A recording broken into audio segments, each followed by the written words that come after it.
Welcome back to my new blog. तो friends आज आपण माने जानी महाशिवरात्रि तो से समस्त को हैप्पी महाशिवरात्रि मो तरफ। तो मुझे रेडी है कि बाहर जीवी मंदिर आ मंदिर जाऊँगी आपण मानक समस्त मु मंगल कामना करके आसबि। आपण साइड केमती जागर सेलिब्रेशन हुए मत कमेंट करके जनइबे। बाहरी सारे मंदिर जीवी मंदिर आसला पर आपण मान सहित कथा हेबी।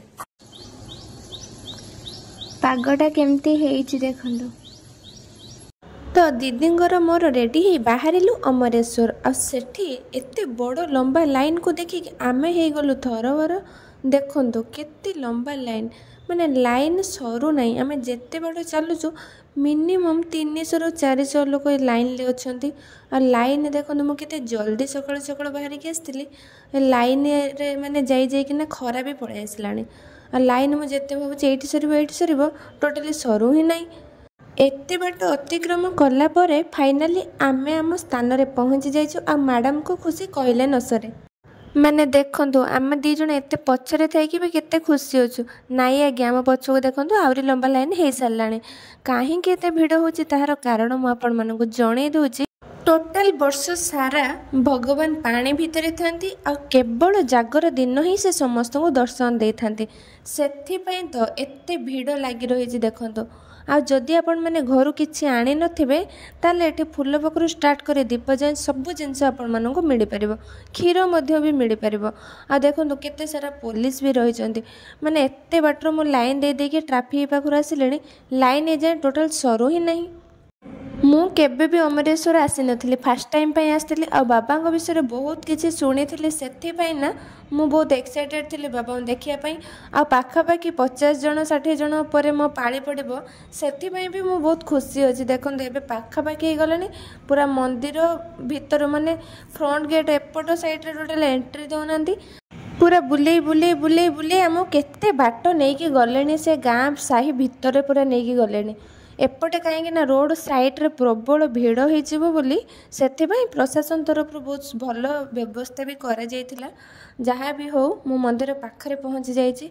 मु आपण मानक मंदिर बुलेकी देखुची। आपण माने टोटल वीडियो स्किप करंतु ना टोटल किछि भी जानि परिबेनी।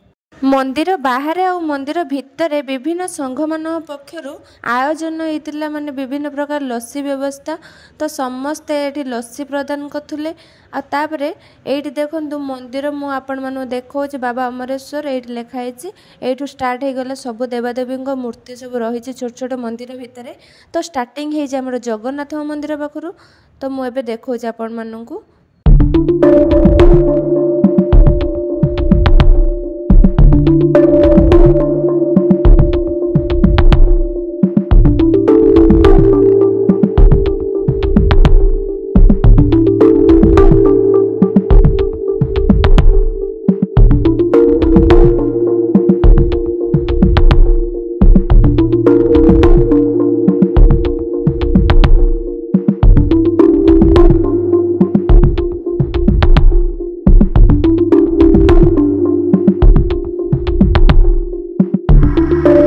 मंदिर भितर गहली हो बोली से दीप स्टाण को लेकिन बाहर थुआई। तो से आम आसिलु बाहर दीप लगेलु।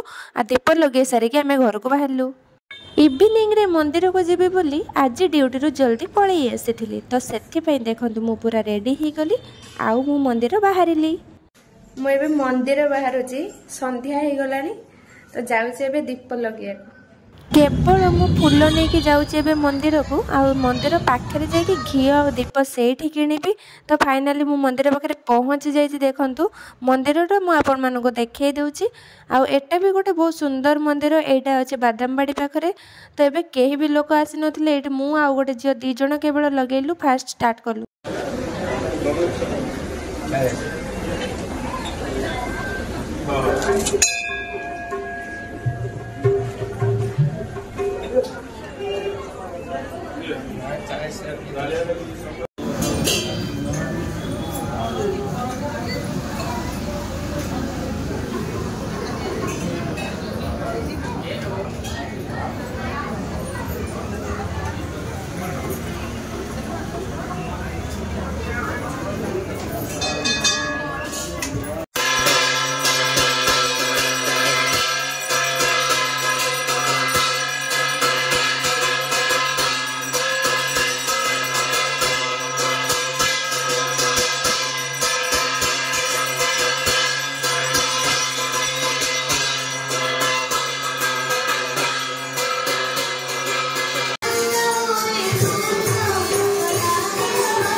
मुझे मंदिर रू जस्ट आसली महादीप उठीगला तो जाऊे टिके पणा फणा कर पी दिए तंटे पूरा सुखी गलानी कथा भी पाटर बाहरुनी। तो फ्रेंड्स आज मु रोचे पुणी आम देखा गोटे नुआ ब्लॉग सहित रोचे बाय बाय गुड नाइट।